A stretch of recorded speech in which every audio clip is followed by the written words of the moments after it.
en el día de ayer se suspendió la visita que tendrían que haber tenido en el día de hoy. Hoy es martes, ¿no? Sí, hoy el es día de martes tendría que haber tenido su primera reunión bilateral a solas en lo que va de su mandato.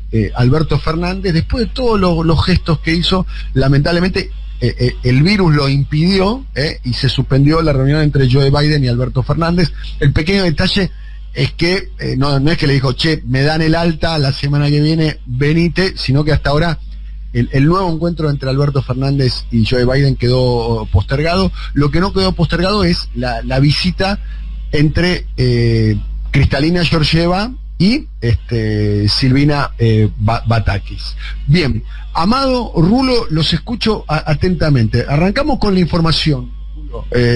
La reunión fue cordial por lo que trascendió, y por el comunicado del Fondo Monetario es todo muy lindo, pero hace el ajuste, podemos decir, o todo muy lindo, pero el acuerdo firmado no se modifica. Sí, ¿estamos bien ahí? Bien, vamos con Amado. Bueno, mientras yo quería escuchar la información, pero voy a arrancar un poco con lo que yo creo de este asunto, ¿no? Me parece que las soluciones a los problemas de Argentina no van a venir de Washington, ni van a venir de reuniones en Washington. Es cierto que la Argentina tiene un problema muy serio generado por Macri, que tiene que ver con el alto nivel de endeudamiento, que ese endeudamiento devino, desde mi humilde visión, en una pésima negociación que terminó prácticamente en un contrato de adhesión, porque los puntos que se había planteado el presidente, que eran reducción, como mínimo, reducción de la sobretasa por el monto que se había tomado y que el fondo había otorgado, y ampliación de plazos, bueno, ni estuvieron en la discusión, y a partir de ahí se firmó un programa que básicamente es una quita de soberanía.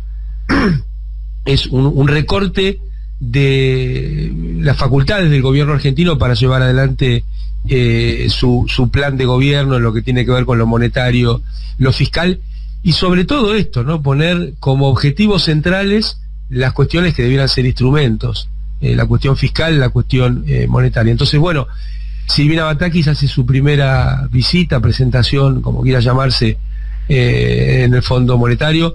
Aclaremos el fondo, que no venga nadie ahora a decir el fondo cambió, el fondo es bueno, porque es el mismo fondo que estuvo el año pasado, el anterior, y desde el año 46 en el mundo, y desde la Revolución Fusiladora en Argentina. Yo creo que Silvina Batakis ha tenido que ir a plantear las necesidades de rever las metas del programa para poder hablar más de las cuestiones de los argentinos y más de las cuestiones de Washington. Sí, a ver, lo poco que se sabe que sucedió en esta reunión de ayer de Silvina Batakis, primero con el titular de Kristalina Georgieva y con alguien que empieza a tener mucha importancia para la región, que es Goldfang,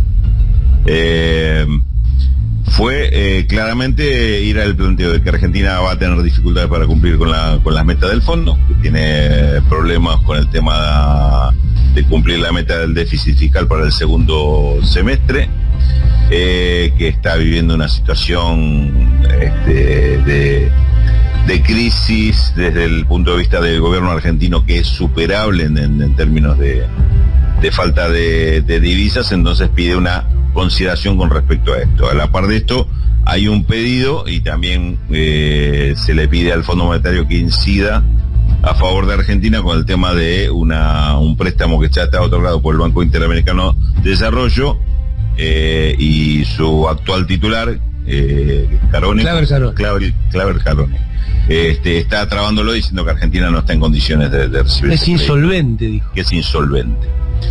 No dijo lo mismo cuando le dio los 44.000 millones de dólares. Claro, fue un hombre clave en el otorgamiento del crédito del Fondo Monetario para los que pretenden Macri. hablar, Rulo, de cuestiones técnicas, ¿no? Sí, claro. No, bueno, las cuestiones técnicas, ¿cómo cuestiones técnicas? Carone fue el que era funcionario del gobierno de Trump. Del gobierno de Trump, y fue en el que en aquel momento o poco después dijo, y teníamos que darle el préstamo para salvar al gobierno de Macri. Así es. Y posibilitar que llegara en buenos términos a las elecciones. Es decir, lo dijo así crudamente. Después es un hombre consecuente, sí, porque hizo lo posible para que no se gane el campo nacional y popular, y cuando llega el campo nacional y popular lo quiere ahogar, hace lo posible para que se vaya, para que se caiga. Y en el medio lo que hizo fue ocupó la titularidad del Banco Interamericano de Desarrollo sin antecedentes de que un funcionario norteamericano ocupara ese lugar que siempre estuvo tradicionalmente. Es la primera vez en la historia. Claro. El primero fue un chileno, un mexicano, un uruguayo, un colombiano y un norteamericano, del año 60 a hoy. Exactamente. Así que estas son las condiciones en las que se está dando. Pero además lo que quería agregar, en el sentido de lo que decía Amado, y que anticipaba antes, que Argentina va a negociar bajo presión de un golpe de mercado, bajo el condicionamiento de una demora de parte de los exportadores argentinos de granos que tienen entre 15 y 20 mil millones de dólares de granos sin liquidar, sin vender.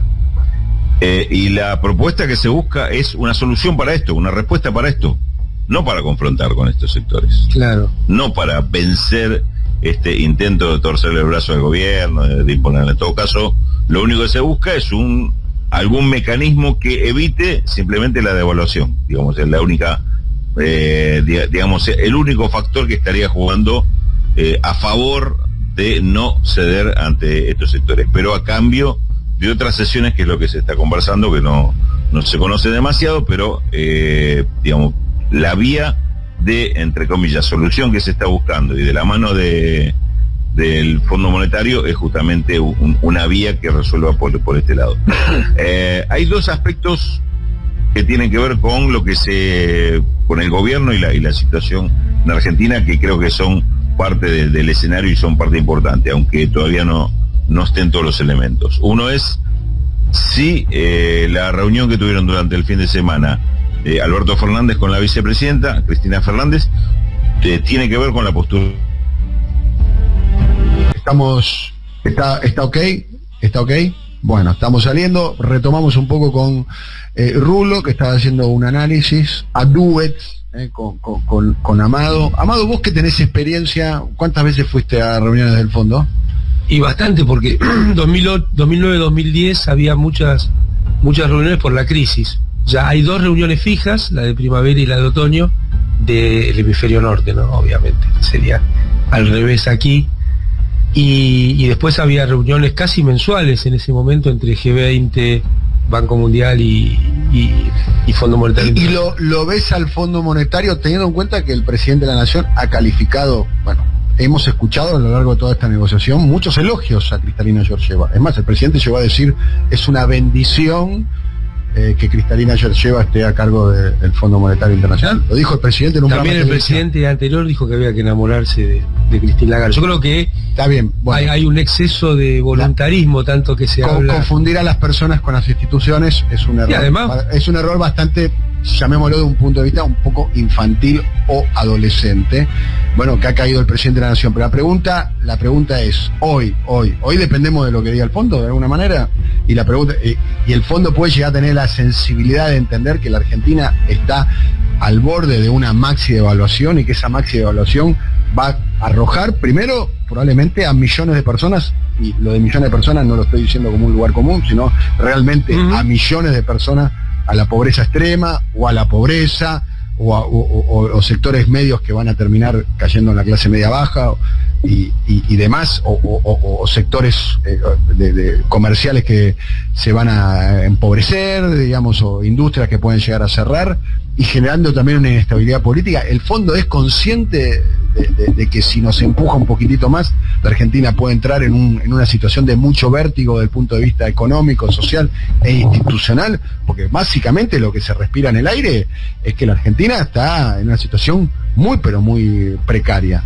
Sí, mirando la historia está claro que al fondo le importa muy poco la situación social, política e inclusive económica de los países. Ha tomado determinaciones en momentos claves de países donde generó mucha más inestabilidad de la que se pretendía que ayudara a resolver. Sin ir más lejos, el final del gobierno de la Rúa tiene que ver con un no desembolso del Fondo Monetario internacional, ¿no? Y sabemos en qué devino eso. De poco dinero. Muy chiquitito. De 2.000 millones de dólares. ¿No? Tenía más que ver con lo conceptual que con lo financiero. Nos dieron el empujoncito final en un modelo que en aquel momento pareciera ser que era el de la convertibilidad, que estaba mostrando síntomas de...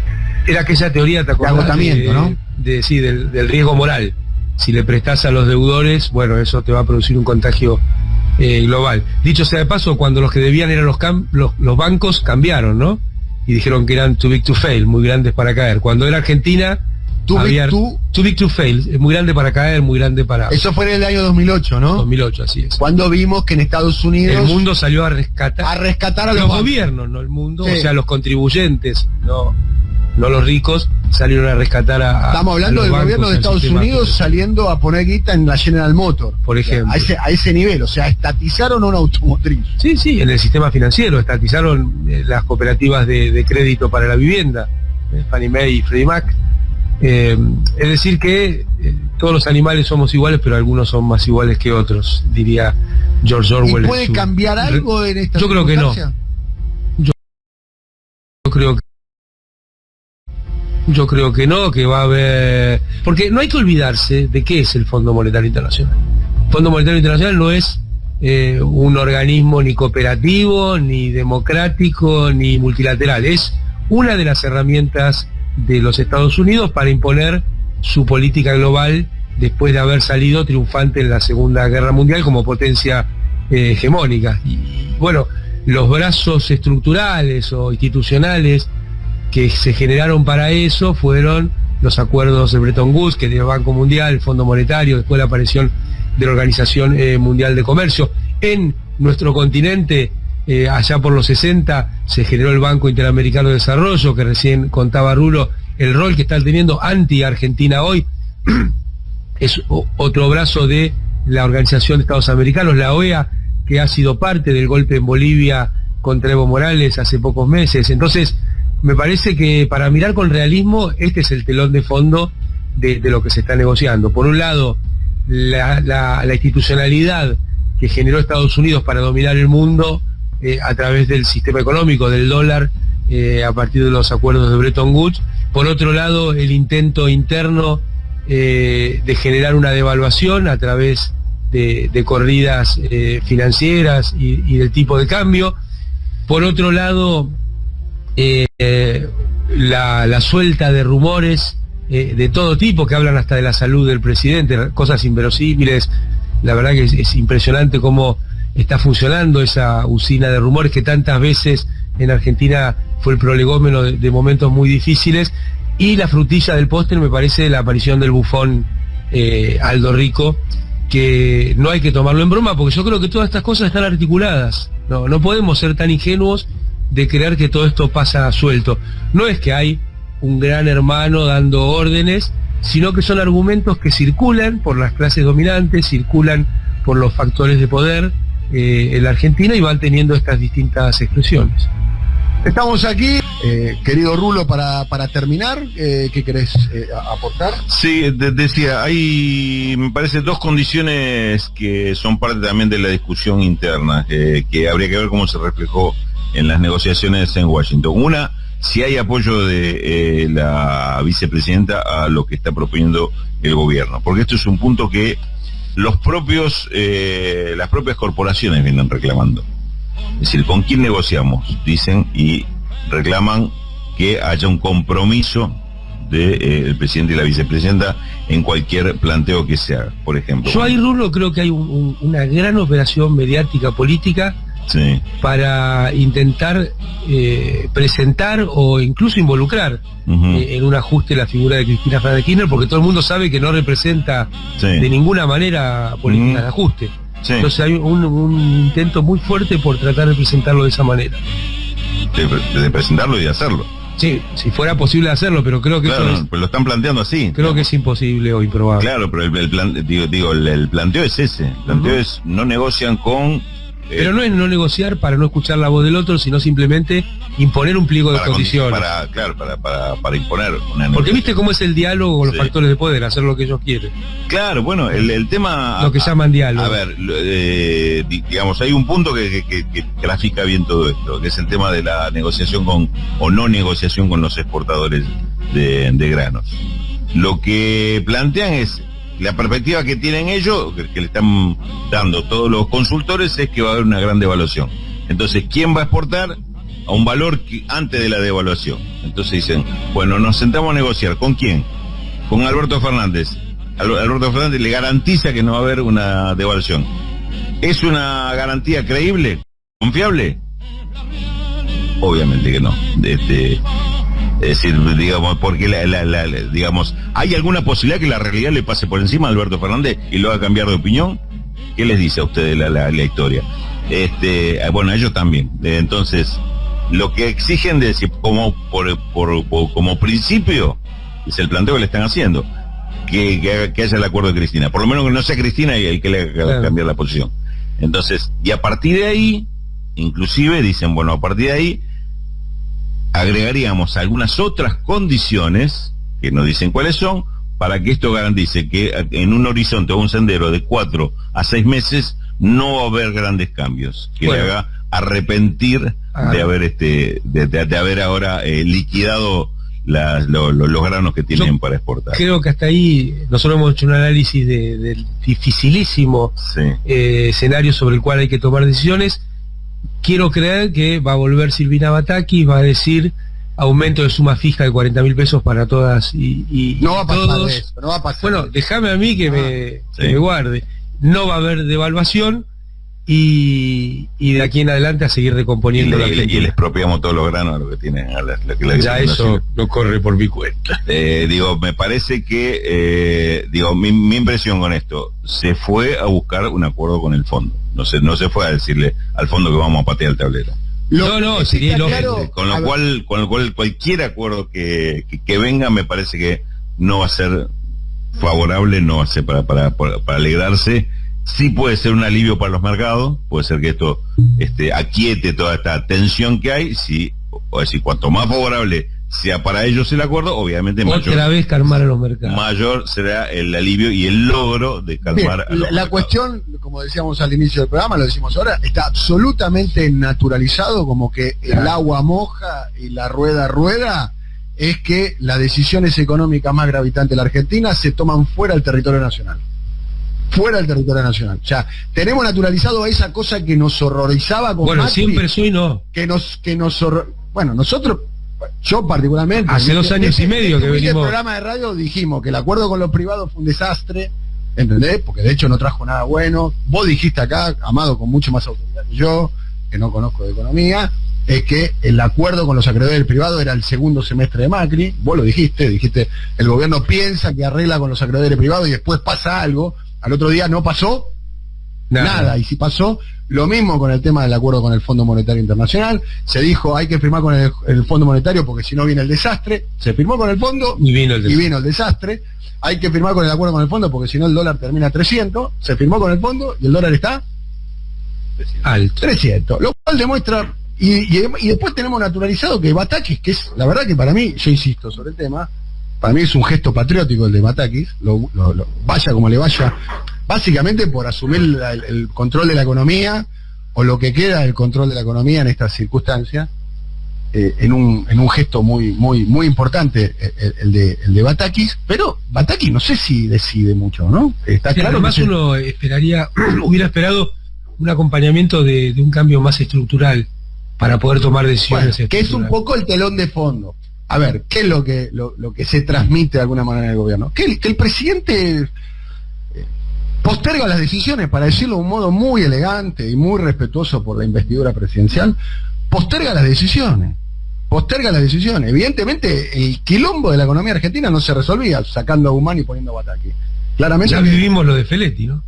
Ya vivimos lo de Feletti. Está claro que se necesitaba como una reconfiguración fuerte del No gobierno. es cuestión de personas y menos de personas solas. Y una reconfiguración fuerte del gobierno, del gabinete, del rol de Alberto Fernández. Bueno, vemos que Alberto Fernández sigue insistiendo con su proyecto reeleccionista, sigue insistiendo con este elenco de ejecutantes que es su gabinete, mientras la situación se va a pareciera ser que se va agravando con el paso de los días, con el paso de las semanas. En un ratito, Rulo, vas a cantar un tango frente a... La victimización la estrategia de la victimización de Alberto, ¿no? Del gobierno. Bien, algo que también se cuestiona dentro del oficialismo. ¿Por qué victimizarse? ¿Por qué victimizarse? Lo peligroso de victimizarse. Que tuvo como capítulo culminante el diálogo que tuvo el presidente en la localidad de Pila la semana pasada, ¿no? Donde hasta, según algunas crónicas, primero que trascendió el contenido de toda esa charla, ¿no? Y tenías media docena de intendentes, Dani, ¿cómo no va? No, mucho más de media docena. Bueno, está bien, pero trascendió, a buen entender, pocas palabras. O sea, o sea, además buena docena de intendentes que llamaron apenas terminó la reunión a los periodistas para contárselo, ¿no? Y bueno, sí. Sí, está bien, está bien. Y casi todos con un relato similar, ¿no? Pareciera ser que la versión que se difundió de esa reunión, no sé si no fue la misma o fue única, pero pareciera ser que sí, donde relatan, a propósito de la victimización del presidente, lo describen al presidente casi al borde del llanto, ¿no? El gobierno desmintió lágrimas.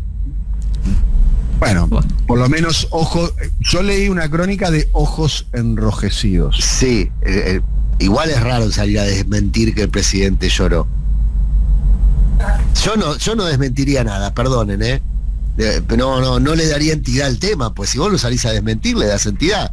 Permitís que nosotros lo conversemos, por lo menos. Bueno, pero si el presidente se emocionó en una reunión y lo dejan trascender, bueno, después los periodistas escriben lo que les cuentan, ¿no?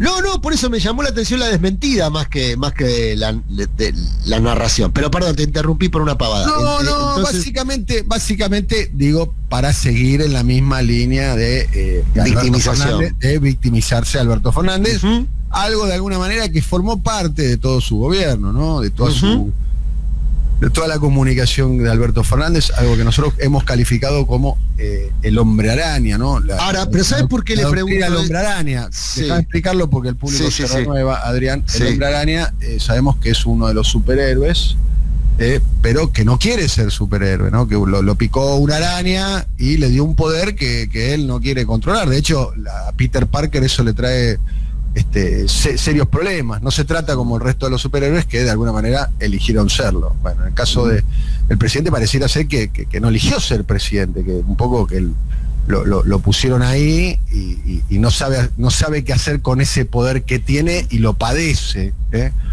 cosa que no es cierto, ¿no? Por otro lado, ¿no? Porque él eligió ser presidente y bueno, asumir las responsabilidades del caso. No sé si estoy contando bien lo del hombre araña, lo tengo acá. Está perfecto, Lo tengo acá Eduardo Fabregat. Sí, no, es un poco. Buenos días, compañero. Buenos días, querido Eduardo. No, es un poco así. De hecho, le tienen que recordar que es una gran responsabilidad, que se tiene que hacer cargo. Claro, un gran poder es una gran responsabilidad. Además, el nombre de Peter Parker es casi un adolescente, es un jovencito. No es el caso del presidente. Es el caso del presidente. Claro. No, claro. Además si tiene rasgo de adolescencia, es en su energía y en su ganas de hacer las cosas. Y un poco, a veces un poco atolondrado, ¿no? Como ciertos adolescentes. De alguna manera es un hombre maduro, podemos decir. De ninguna manera es un adolescente el presidente, pero...